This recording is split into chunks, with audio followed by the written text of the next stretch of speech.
Hello friend, আজকে আপনাদেরকে দেখাবো গোলাপ গাছ রিপুডিং।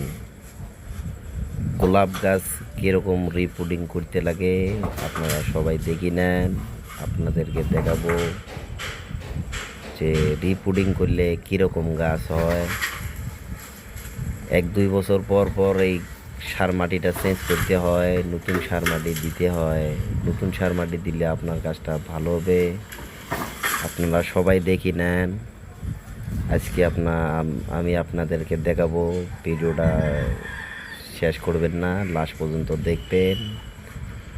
দেখলে বুঝতে পারবেন কীরকম করে গাড়তে হয়। আমরা আজকে নতুন সার মাটি দেবো এই গাছকে।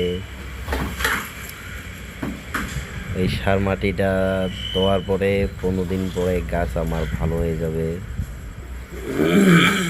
এটা আবার ফুল ফুটে আসবে, দেখি নেন সবাই। এমন ফুল ফুটবে যে ভাবতে পারবেন না যে কীরকম ফুল হয়েছে। দেখি নেন সবাই ভিডিওটা, কীরকম ফুল হয়।